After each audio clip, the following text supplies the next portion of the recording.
अवधूत चिंतन श्री गुरुदेव दत्त. श्री स्वामी समर्थ. तुम्हा सर्वांचं आपल्या चॅनलमध्ये खूप खूप मनापासून स्वागत. उद्यापासून अधिक महिना, पुरुषोत्तम मास, मलमास किंवा धोंड्याचा महिना अशा विविध नावांनी ओळखल्या जाणारा अतिशय पवित्र महिन्याला सुरुवात होणार आहे. यंदा 17 मे ते 15 जून पर्यंत आपल्याला धोंड्याचा महिना, अधिक मास, मलमास आपल्याला साजरी करायचा आहे.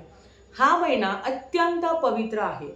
या महिन्यात जी तुम्ही सेवा करता त्याचं फळ तुम्हाला 100 पटीने मिळत असतं.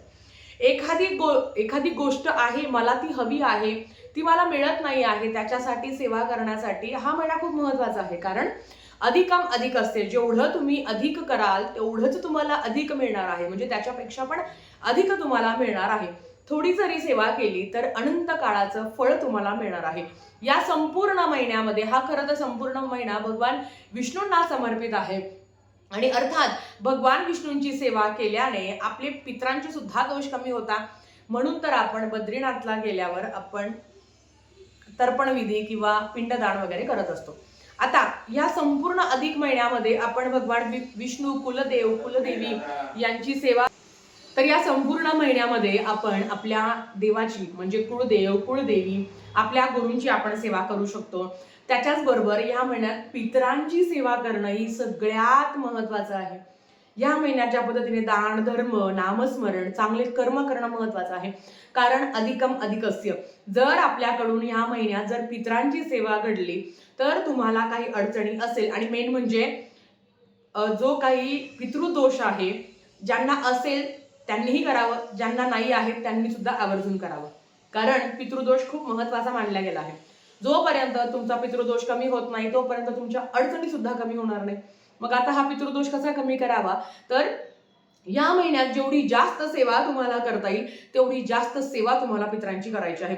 फक्त आपण काय करतो, पितृपक्षात आपल्याकडनं पितराची सेवा घडते, नंतर आपण पितरांची सेवा करत नाही. पण ह्या महिन्यात आपल्याला पितरांची खूप चांगल्या आणि प्रभावी त्यांच्या मुक्ती आणि तृप्तीसाठी आपल्याला सेवा करायची आहे. आता पितरांच्या सेवेमध्ये सगळ्यात आधी येतं ते पितृस्तुती स्तोत्रम. पितृस्तुती स्तोत्रम हे नित्यसेवेच्या पुस्तकात तुम्हाला मिळून जाईल. तुम्ही ते घ्यावं आणि ते रोज पठण करावं. आता पितृस्तुती स्तोत्रम कसं पठण करायचं? रोज आंघोळ झाल्यावर देवाची पूजा करण्याच्या आधी पितरांची पूजा करायची असते. पितरांचं आसन एक सेपरेट असावं. देवांचं आसन म्हणजे देवांची सेवा करताना आपण जे खाली आसन घेतो ते वेगळं असतं, आणि पितरांची सेवा करण्यासाठी पितरांचं आसन सुद्धा हे वेगळं असतं. ते त्यांचं आसन त्यांच्यासाठीच वापरावं. आता समजा मला आजपासून पितृस्तुती स्तोत्रमची सेवा करायची आहे, त्याच्यामध्ये मासिक धर्म आला तर तुम्ही किंवा गावाला गेले, ह्या 30 दिवसामध्ये 28-30 दिवसामध्ये जेवढं जमल तेवढं तुम्ही सेवा करू शकता. रोज काय करायचं? देवाची पूजा करण्याच्या आधी पितरांचं आसन सेपरेट ठेवायचं. ते पितराचं आसन खाली आंधळेपर्यंत पितृस्तुती स्तोत्रम वाचेपर्यंत, ते वाचल्यावर जाऊन हात पाय धुवायचे. म्हणजे आता समजा माझं वाचून झालं तर मी ते आसनाची घडी घालून ठेवेल आणि मग जाऊन मी हात पाय धुवेल आणि नंतर मी सगळ्यांशी बोलेल. थोडक्यात काय, ते आसन टाकेपर्यंत, पूर्ण वाचेपर्यंत आणि त्या आसनाची घडी घालून ठेवेपर्यंत कोणाशी बोलायचं नाही. नंतर घडी घालून ठेवल्यावर हात पाय धुवायचे आणि नंतर मग तुम्ही तुमचं कार्य करू शकता. सगळ्यात आधी तर पितराच्या आसनाला कोणाचा वारंवार हातही लागणार नाही अशा ठिकाणी ते आसन ठेवायचंय. प्रत्येकाने सेम आसन घेतलं तरी चालेल. जर तुम्ही करताय, तुमचे मिस्टर करत आहात, मुली करत आहात, तर प्रत्येकाने सेम आसन घेतलं तरी चालेल. फक्त त्याला हात परत परत लागणार नाही आणि लागलं तर परत हातपाय धुवायचे. पितरांच्या आसनाला वारंवार आपला स्पर्श होणार नाही अशा ठिकाणी आसन ठेवायचं आहे. तर पितृस्तुती स्तोत्रम जेवढे दिवस जमेल, 20 दिवस, 22 दिवस, 24 दिवस, 15 दिवस, तेवढं तुम्हाला पितरांच्या मुक्ती आणि तृप्तीसाठी ही सेवा करायची आहे. त्याच्याबरोबर तर पंचमहायज्ञ इतकं प्रभावी आहे. पितृस्तुती स्तोत्रम आणि पंचमहायज्ञ जरी केलं ना तरी नारायण नागबली करायची गरज पडत नाही. कारण नारायण नागबलीला लागणारा वेळ आणि तेवढा पैसा सगळ्यांकडे असेल असा नाही. दर 3 वर्षाला नारायण नागबली करावी लागते आणि अर्थात त्याचा जो प्रभाव आहे हा खरं तर 3 वर्षापर्यंत संपून जातो. मग जर तुम्ही सातत्य ठेवलं पितरांच्या सेवेसाठी, तर नक्कीच आयुष्यात प्रगती होते. नारायण नागबली केल्यावर खूप चांगलं होतं. बऱ्याच लोकांच्या तोंडातून तुम्ही ऐकलं असेल की खरंच अडचणी खरंच लवकर खूप कमी होतात, पण त्याचा प्रभाव हा 3 वर्षापर्यंत असतो. जेव्हा तुम्ही रोज पितरांची सेवा करता त्याचा प्रभाव हा अनंत काळाप्रमाणे असतो, पण ते कायमची सेवा असते. म्हणून तो अनुभव, म्हणून त्याचा जो काही साक्षात्कार आहे किंवा त्याची जी काही प्रचिती आहे, तर तो तेवढी पण ती दीर्घकाळ असते. सेवा थांबली की मग साक्षात्कार, प्रचिती, अडचणी आपल्या परत सुरू होणार. हे तसं आहे.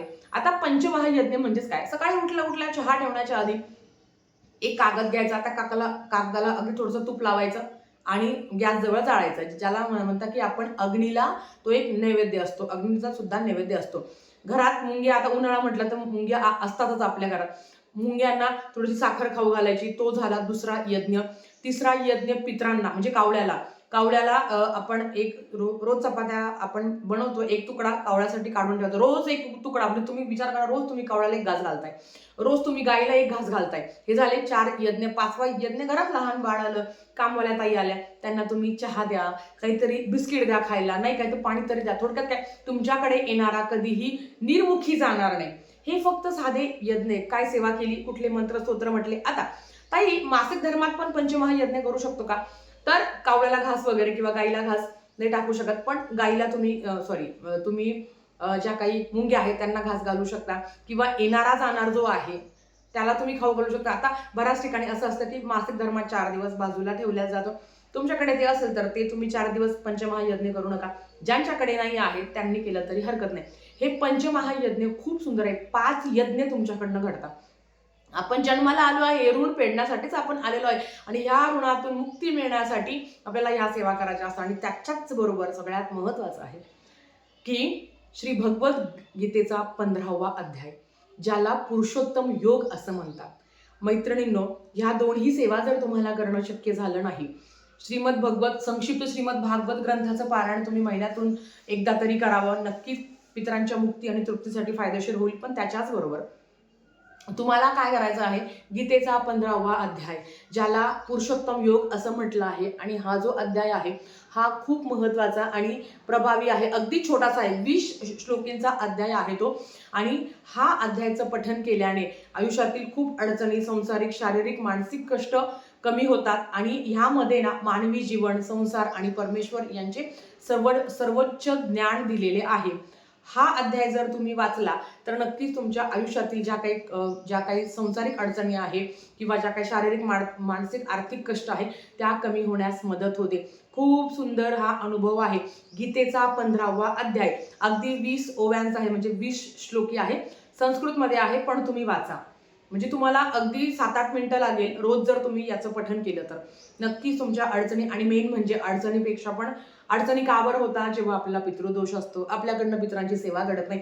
आता तुम्ही म्हणाल ताई, एखादा व्यक्ती जिवंत असताना त्याची आवर्जून सेवा करावी की मेल्यावर होम, हवन, यज्ञ किंवा पंचमहायज्ञ पण करायची गरज पडणार नाही? खरं सांगते, जिवंत असेपर्यंत प्रेम गोडी आहे. एकदा तो व्यक्ती गेल्यावर त्या क्षणात आपण त्याला बॉडी असं नाव देतो. तो व्यक्ती म्हणतो का आपण, चल बॉ आता समजा कोणाचं तरी बरं वाईट झाले, बघ ती व्यक्ती आली, नाही म्हणत, आपण बॉडी आली असं म्हणतो. म्हणून सांगते, जोपर्यंत जिवंत आहे त्यांच्यासाठी करावं. मग मेल्यावर भरपूर काही करत असतो आपण, त्याला काही फायदा नाही. पण आता आपण जिवंत असताना, म्हणजे आपण येण्याच्या आधी जर एखादा व्यक्ती गेला असेल, किंबहुना आपण त्याचं केलं आहे, पण नंतरचा प्रवास त्याचा सुखकर व्हावा. आणि आपल्याला जर अडचणी असेल, आपल्या कुटुंबाला जर पितृदोष असेल, आपल्या मुलांना असेल, नवऱ्याला असेल, आपल्याला असेल, तर मग सेवा करायला हरकत नाही.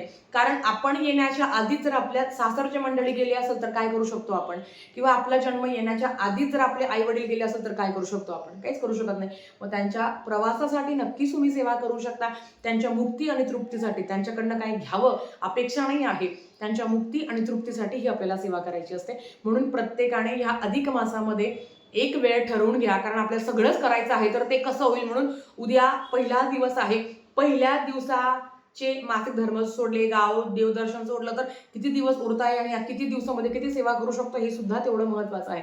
तुम्ही व्यवस्थित ठरवा कधी काय करायचं आहे, कारण मी माझ्यावरनं सांगते, सगळंच करायचं आहे आणि गावाला पण जायचं आहे. मग त्याच्यामध्ये हे सगळं मॅनेजमेंट, मग गुरुचरित्र पारायण आहे, किंवा संक्षिप्त श्रीमद भागवत ग्रंथ आहे, तर हे कसं करायचं आणि अर्थात ते महाराज करून घेतात, आपण कोणी नाही. पण ज्यांची जिज्ञासा आहे, ज्यांना करायचं आहे त्यांनी आवर्जून करावं. आता ते आम्ही माहेरी गेलो तर माहेरी पितरांची सेवा करू शकतो का? नक्कीच तुम्ही माहेरी सुद्धा पितरांची सेवा करू शकता, कारण आपल्याला माहेरचा पण पितृदोष असतो आणि सासरचा सुद्धा पितृदोष असतो. तर जेवढं जमेल, जसं जमेल तेवढं करण्याचा प्रयत्न करा, कारण अधिकम अधिक असते. जेवढी जास्त सेवा कराल तेवढं जास्त फळ तुम्हाला मिळणार आहे. तर झालेली सेवा स्वामींच्या चरणी मी रुजू करते आणि आजचा व्हिडिओ इथेच थांबवते. आवडला असेल तर लाईक शेअर सबस्क्राईब करा. भेटूया परत अशाच एका नवीन व्हिडिओ सोबत. तोपर्यंत श्री स्वामी समर्थ.